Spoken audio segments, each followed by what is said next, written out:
दोस्तों सबसे पहले तो आप सभी को नमस्कार। मैं धर्मराज प्रसाद। आज 5 सितंबर है और आज के दिन हमारे देश के पहले उपराष्ट्रपति डॉक्टर सर्वपल्ली राधाकृष्णन के जन्म दिवस के उपलक्ष्य में शिक्षक दिवस के रूप में मनाया जाता है। तो इसीलिए फिर से आप सभी लोग को एक बार शिक्षक दिवस की हार्दिक शुभकामनाएं।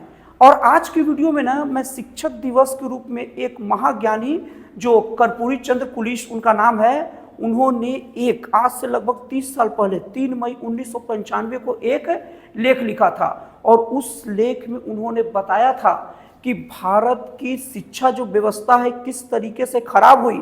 और उस लेख में यह भी बताया था कि मैकाले जो शिक्षा जो पद्धति है हमारे देश के ऊपर लगाया क्या थोपा गया था, वो इसलिए थोपा गया था कि उनका उद्देश्य हमारे देश का कल्याण बिल्कुल नहीं था। हमारे देश में केवल और केवल ऐसे जानकार लोग की एक फौज तैयार करना था जो अंग्रेजों की जी हजूरी करे और केवल उतना ही शिक्षा ले सके, उतनी ही शिक्षित भी कहना गलत नहीं है, उतनी ही जानकारी ले सके जितने में अंग्रेजी सरकार का काम चल सके और उनका सेवा हो सके। तो आज के वीडियो में मैं कर्पूरी चंद्र कुलिश के कुछ लेख का वर्णन करूंगा।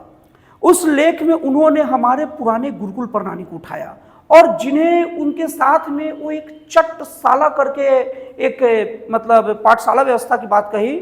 उसमें ऐसा था कि क्या होता था कि जो गुरु लोग रहते थे, टीचर लोग रहते थे, वो अपने अलग अलग घरों में अपना अलग अलग बच्चों को शुरुआती शिक्षा दिया करते थे और उस शिक्षा के बदले उन्हें हर महीने के प्रति पता पहली तारीख को ही ना उनको जो भी भोजन सामग्री थी ये सब दे दी जाती थी।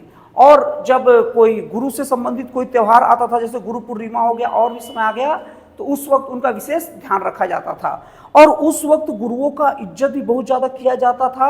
और गुरु भी अपना जो शिष्य को अपने सभी निजी मनमुटाव मतभेद अगर पहले से हो उनके घर परिवार से या विद्यार्थियों से, तो भूल कर उनको तैयार करते थे।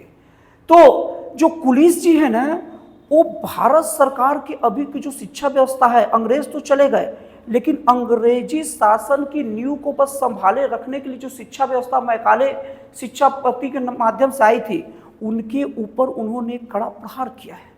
उन्होंने ये बताया है कि मैकाले शिक्षा व्यवस्था का मतलब होता है स्कूल की अच्छी व्यवस्था हो जाए, स्कूल का इंफ्रास्ट्रक्चर हो जाए और बच्चे पढ़ क्या रहे सीख क्या रहे उससे कोई मतलब नहीं है और इस शिक्षा में नैतिकता का तो नाम ही नहीं है।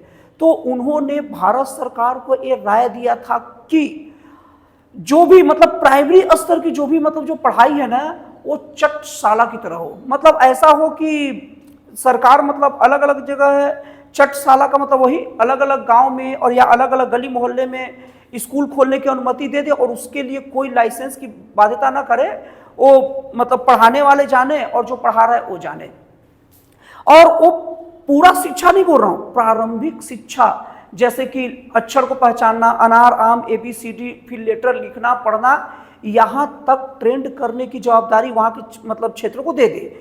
और जो जैसे अपना शिक्षा क्या है, पहले प्राइमरी है, फिर मिडिल है, फिर हाई है, तो कहते हैं कि प्राइमरी जो व्यवस्था है ना उनको क्षेत्रीय हाथों में दे दिया जाए, जैसे पहले के गुरुकुल में होती थी। और डायरेक्ट सरकार ना अभी जैसे कि सेकेंडरी का अभी जैसे मान के चलिए कि सरकार डायरेक्ट 8वीं क्लास से भर्ती ले, 8वीं क्लास में जो पढ़ा रहा है वहीं से सीधे भर्ती ले और पहली से 7वीं क्लास तक की जो भी व्यवस्था है ना वो सब के सब चटशाला अपने गली मोहल्ले गांव घर में जो भी पाठशाला खुल रहे हैं उनके वहीं पढ़ने की अनुमति दे। तो उससे फायदा क्या होगा कि बच्चा, क्योंकि चटशाला में केवल शिक्षा नहीं दी जाती है, नैतिक शिक्षा भी दी जाती है। रामायण महाभारत कालखंड के बहुत सारे एक नैतिकता का उदाहरण दिया जाता है और ये बताया जाता है कि आपकी शिक्षा में जब तक नैतिकता नहीं होगी तब तक कम से कम देश के लिए काम करने की भावना नहीं जगेगी। और उससे फायदा ये होगा, उन्होंने बताया कि सरकार जो प्रारंभिक शिक्षा में बच्चों की शिक्षा में जो बहुत बड़ी मात्रा में खर्च करता है वो सब चीज़ों से बचत हो जाएगा।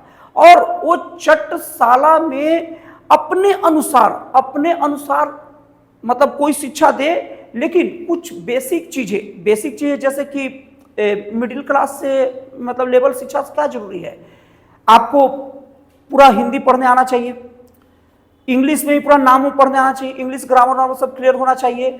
तो अगर सरकार ये तय कर देगा कि 8वीं क्लास से, मतलब 8वीं क्लास बोलना गलत रहेगा, मतलब अपने जब से मिडिल से डायरेक्ट जब एडमिशन लेगा तो सरकार जब ये तय करके रखे रहेगा तो उसके हिसाब से छठशाला में पढ़ाई कराई जाएगी। तो ये जो व्यवस्था रहेगा ना, इससे देश को भी फायदा होगा और देश के मतलब जो बच्चों को भी फायदा होगा और सरकार भी जो भारी भरकम खर्च करता है उससे बचत होगी। और साथ में उन्होंने ये बात भी कहा कि जो शिक्षा का जो अभी जो व्यवसायीकरण होता है ना, वो ना हो। उन्होंने ये बताया कि किस तरीके से जो शिक्षक है वो भी नौकर है और जो शिक्षा ले रहा है मतलब जो पढ़ाई कर रहा है वो भी नौकर बनने के लिए ही पढ़ाई कर रहा है। मतलब यहाँ पर सबका मतलब काम केवल और केवल एक काम करना है।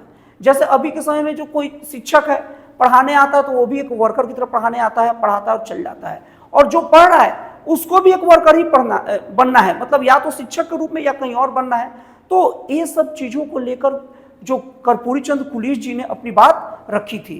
तो मुझे उम्मीद है कि आपको ये बात समझ में आई होगी, और मैं समझ में आई हुई बोलना गलत हो गया, माफ़ी चाहता हूँ, आपको मैं ये बात समझा पाया हूँगा, मुझे उम्मीद है। तो दोस्तों आपको ये विचार कैसा लगता है कमेंट करके बताइएगा। तो फिर मिलता है अगले वीडियो में एक नए, एक जन कल्याणकारी और एक राष्ट्रवाद से प्रेरित नए विचारों के साथ।